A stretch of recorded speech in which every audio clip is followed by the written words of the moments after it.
orang Rabidah Alawiyah yang menjelaskan bahwa yang memasukkan Wali Songo ke dalam struktur galur nasab Alawi itu bukan ahli nasab, tapi ahli sejarah. Siapa ahli sejarah yang dimaksud? Van den Berg, sanadnya dari Tompir. Siapa Van den Berg itu? Belanda. Beratus-ratus tahun setelah Wali Songo wafat itu baru datang Ba'alawi di Indonesia. Satu-satunya mufti di Betawi yaitu Al-Imam Al-Habib Osman bin Yahya itu keturunan Arab. Kemudian antum menyangka yang demikian, kalaupun kemudian Habib Osman bin Yahya mendapatkan bintang kehormatan dari Belanda, itu apa bintangnya itu ditaruh di pantat sama beliau. Ketika marah dengan Belanda, itu sama beliau ditaruh di pantat beneran gitu, dan itu nyata, kisah asli gitu. Jadi coba antum pelajari dulu yang benar bagaimana kondisi pada saat itu, bahwa pemerintahan yang ada pada saat itu memang pemerintahan penjajah. Agar umat Indonesia bisa beribadah dengan baik, mesti ada muftinya, dan muftinya adalah orang Indonesia. Salah satu yang dipilih menjadi mufti adalah Al-Imam Al-Habib Osman bin Yahya. Wali Songo perang, Mas, anak cucunya perang semua waktu itu. Ya kalau ngaku jadi anak cucunya Wali Songo ditangkap, dibunuh, Mas, gitu loh. Anda mengatakan selama 500 tahun tidak ada pencatatan, Anda kok tahu selama kurun waktu itu? Berarti leluhur Anda sudah ada di Indonesia. Leluhur Anda apanya Belanda? Kok tahu? Indonesia sejak dulu kala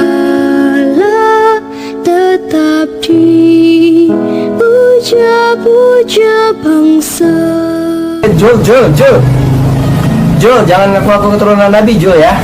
Kalau emang bukan Habib, jangan ngaku-ngaku Habib, itu bikin malu. Banyak kok katanya kiai-kiai yang nasabnya itu disembunyikan. Halo, kalau emang Habib kenapa nggak dari dulu aja bilang Habib, udah kelar gitu. Kalau misalkan Sayyid, ya udah dari dulu aja panggil Sayyid.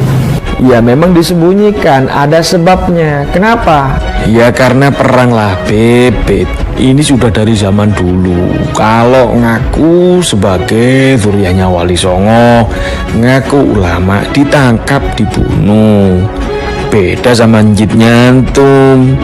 Njit Nyantum itu kan teman akrabnya Senok Horgonye, sahabat baik Mufti Batavia, dibayar tiap bulan 100 gulden sama Belanda, sepertujuh gajinya Senok Horgonye.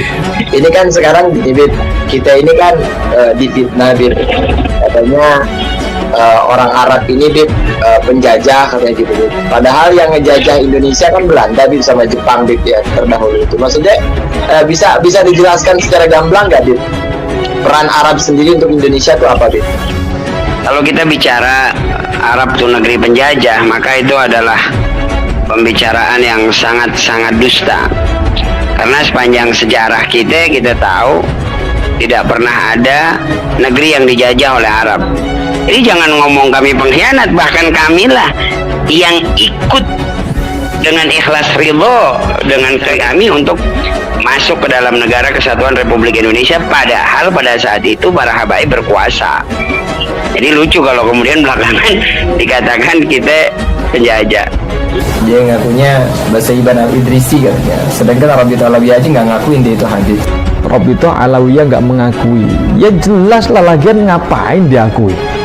Kami nggak butuh pengakuan dari siapapun. Kami nggak butuh pengakuan dari Rabidah Alawiyah atau apa semacamnya, nggak butuh. Ya, nggak. Kami nggak mau. Kami bukan Ba'alawi.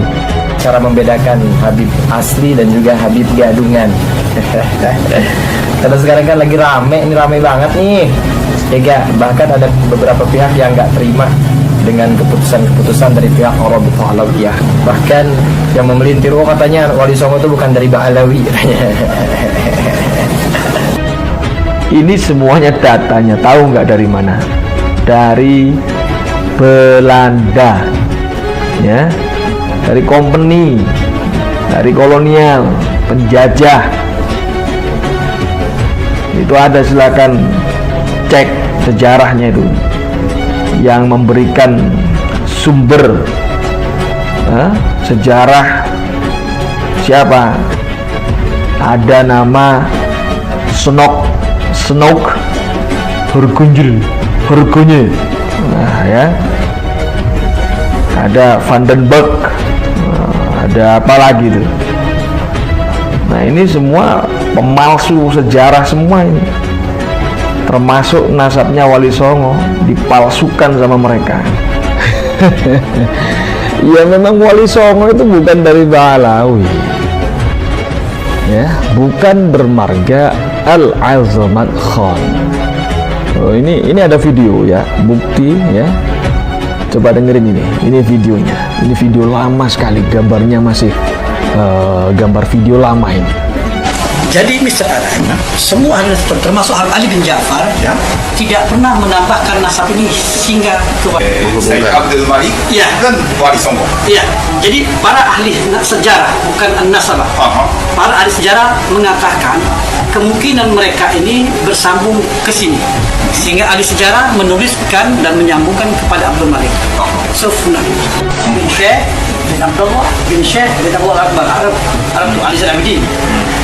Beliau tidak pernah menuliskan nasab Wali Songo ini hingga ke bawah. Berhenti pada Abdul Malik.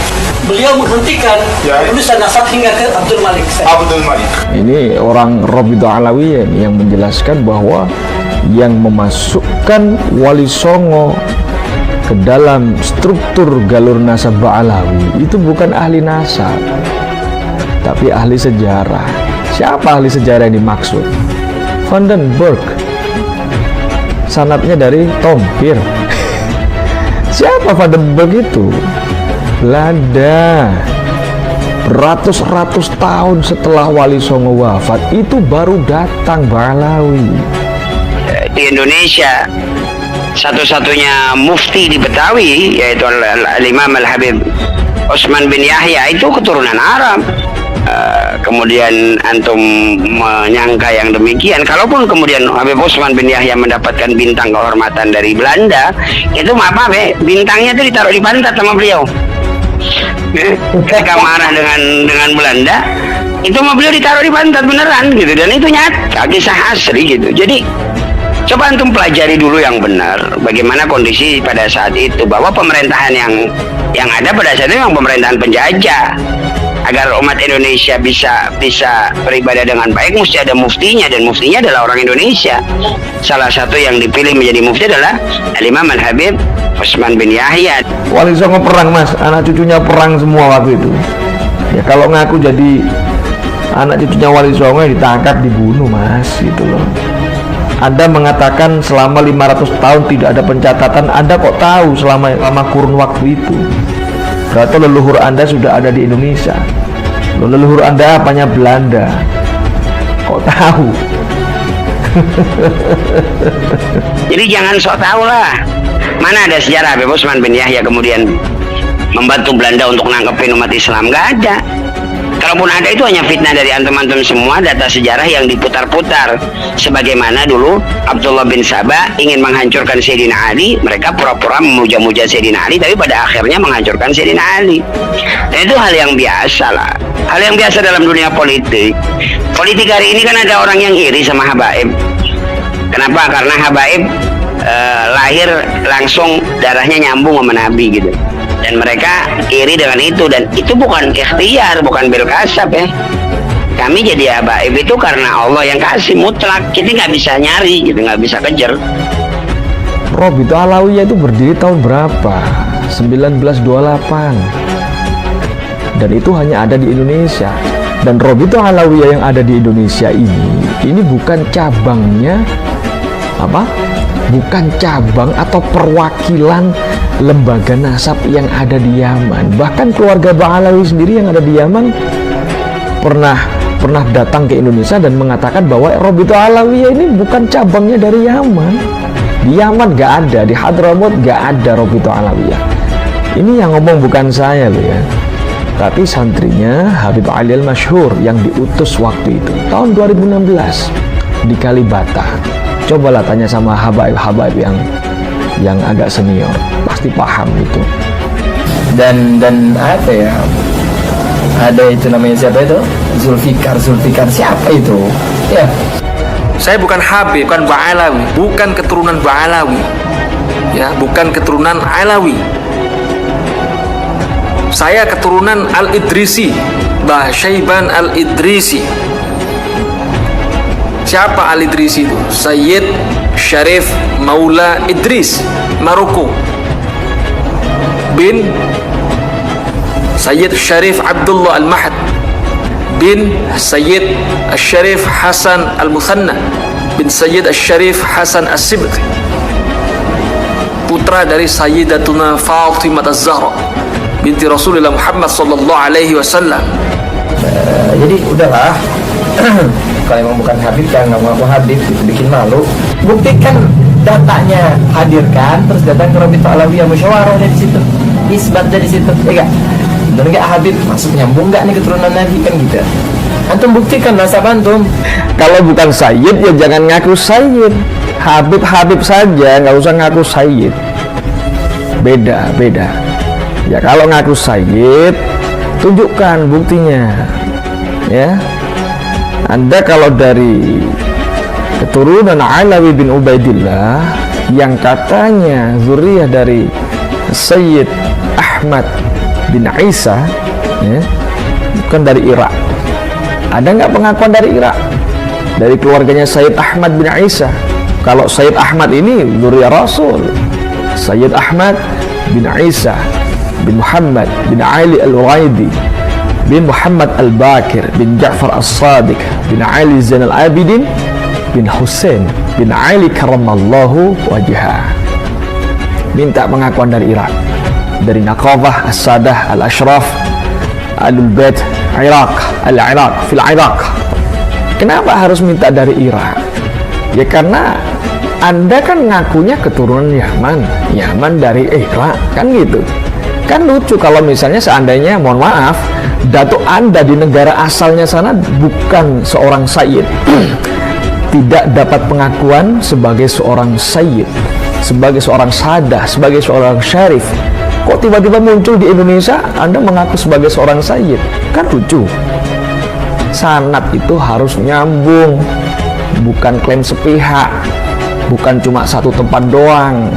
Ya Allah Karim. Ya, Maka sebenarnya yang pertanyaan sekarang adalah sejak kapan antum jadi Basyaiban dan antum tahu dari antum itu Basyaiban sejak kapan? Kalau kita berbeda pendapat itu biasa, jangan ribut gitu kan. Ikhtilaf bainana biasa. Ente mengklaim diri ente sebagai seorang dzurriyyah, ya buktikan saja. Jangan koar-koar dzurriyyah, koar-koar dzurriyyah. Toh, tapi buktikan kalau antum memang seorang dzurriyyah dengan akhlak yang baik, dengan nasab yang benar gitu kan. Jangan beraninya koar-koar, teriak-teriak, nyalain orang, sok paling benar, sok paling pinter, kan begitu. Robito Alawiyah tahu itu, lihat itu Al-Idrisi. Al-Idrisi itu Sadah Al-Adarisah, itu di Mamlakah Al-Maghribi Asy-Syarifah. Itu ada namanya Raja Idris dulu. Googling aja lah. Itu datuk saya itu. Nah, coba lihat ini. Ini adalah syahadah Qoror Tahqiq Nasab datuk saya. Nah, coba nih dilihat. Tuh ada Sayyid Syarif Sa'idullah Syahir di Syaiban, Tunisia. Tuh lihat, tuh banyak stempel kan. Ini dari Persatuan Naqabah Sayyid seluruh dunia. Punya enggak? Nanda punya enggak yang kayak gini? Ini dari negara asal, bukan dari Jakarta. Nah, ini ada stempel dari Naqabah As-Sadah Al-Ashraf yang ada di Yaman. Ngamuk mereka, caci maki mereka. Masih ngomong kita yang caci maki yang mana? Lah mereka nyalain kita bilang lu goblok, nggak tahu dalil, ngamuk. Ya memang lu goblok. Goblok itu bukan caci maki. Kan begitu. Lu dongo, lu nggak ngerti dalil, jangan sok tahu. Dan negara lain dari Irak, Kuwait, dan Mesir, ya, Maroko, Maghrib ya. Oh kan, banyak ini.